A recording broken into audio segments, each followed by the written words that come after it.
Alright, so I just got done with my run here on Sunday, but I decided I was going to make a video here today talking about all the reasons why you should vote for Kamala Harris. Do you remember when Kamala Harris said this? Okay. Do you have any plans to visit the border? I'm here in Guatemala today. At some point, we are going to the border. We've been to the border. This whole thing about the border, we've been to the border. We've been to the border. You haven't been to the border. And I haven't been to Europe. I don't understand the point that you're making. Or this? And talking about the significance of the passage of time, right? The significance of the passage of time. So when you think about it, there is great significance to the passage of time. Or this? But they're not going to stop. They're not going to stop. And this is a movement, I'm telling you. They're not going to stop. And everyone beware, because they're not going to stop. They're not going to stop before Election Day in November, and they're not going to stop after Election Day. And everyone should take note of that on both levels, that they're not going to let up, and they should not. And we should not. I know it's so hard to remember some of these things because, the news cycle lasts about 10 seconds. By the time we learn about something else is already happening, so you just tend to forget it within 20 seconds of things happening. But I don't forget these things. I've been very active over the past 4 years and paying a lot of attention to this kind of stuff. And Kamala Harris ain't it. This has nothing to do with ideological lines. This has nothing to do with the fact she's a woman. This is simply the fact this woman is not capable of running the office. This woman got her start in politics by having an affair with Willie Brown, who handed her her first political job as district attorney in San Francisco, which then gave her the grounds to run for Attorney General for the state of California with the backing of Willie Brown. Then with the qualification of Attorney General, that is where she started her senatorial race. But during all of this time, she has flip-flopped back and forth on issues to try to get any form of support that she could. She is like a plastic bag just drifting through the wind, and I'm not quoting Katy Perry. She flip-flops on issues like a fish out of water. As Attorney General and District Attorney, she liked to say that she was tough on crime.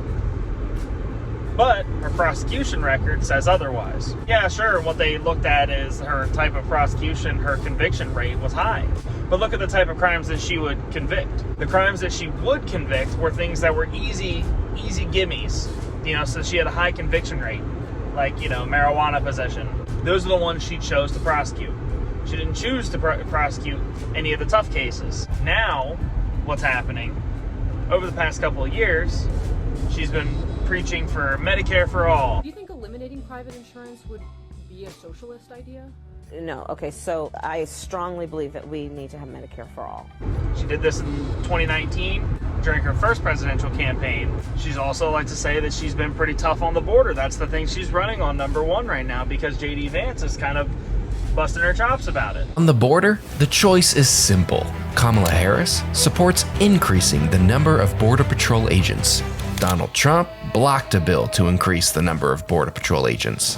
Kamala Harris supports investing in new technology to block fentanyl from entering the country. Donald Trump blocked funding for technology to block fentanyl from entering the country. Turns out, on the border right now, it's been a mass migration of illegal immigrants, exceeding 10 million over the past 3.5 years. And the reason why they say that they're coming is because Joe Biden's in office. And who is Joe Biden's border czar? As his self-proclaimed border czar. I've asked her, the VP today, because she's the most qualified person to do it, to lead our efforts with Mexico and the Northern Triangle.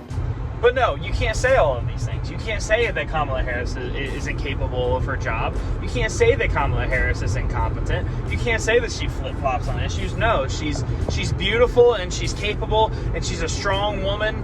No, she's not. She's cheated her way all the way up from the bottom to the top. She's dishonest, untrustworthy, and she is not good for the United States. She serves as an existential threat to the United States. She's incapable of executing the office of President of the United States. Under Kamala Harris, you would see inflation continue to run rampant.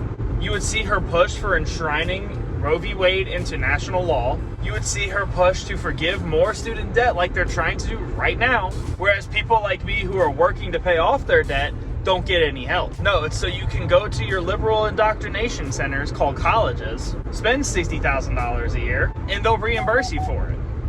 just so long as you believe the same thing they do. Beyond the fact that if the United States elected a woman, especially one of Kamala Harris's type, the weak flip-flops, the non-serious nature, she can't speak a sentence to save her life. When she's asked a tough question, she breaks into laughter.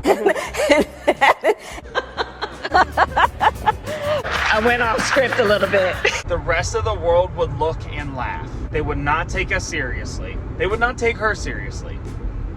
And while we're on the brink of World War III, worried that China is going to take Taiwan, and that Russia is going to nuke Ukraine or any of the Western countries, and that terrorists in Gaza, backed by Iran, and Hezbollah, and Hamas, and we think that somehow this woman is a good idea? No. I'm sorry, I know my politics don't line up with hers anyways, but even if, I couldn't deal with it. This woman cannot get in the office, and you all have to get out. You have to vote, and you have to vote the other way. You can't just sit around this time. You have to understand, Donald Trump loves this country. He has literally taken a bullet for this country. Under Donald Trump, we could afford to live. Gas prices were cheap. Rent was cheap. Now you pay twice as much since Donald Trump was president on gas, rent, groceries, pretty much everything. If people voted with their wallet and their head instead of their heart, I will say this again and again, Donald Trump would have won in 2020. He definitely would have won in 2016, no question, popular vote. But instead, you have a group of people in the United States, in the electorate, that specifically vote with their heart. They vote off heart-based issues, like abortion. This is all the reasons why you should not vote for Kamala Harris. This country is at a crossroads. Yes, Donald Trump has an enigma about him that a lot of people do not like. But do not vote based off what your heart feels. Vote based off of your gut, your head, and your wallet.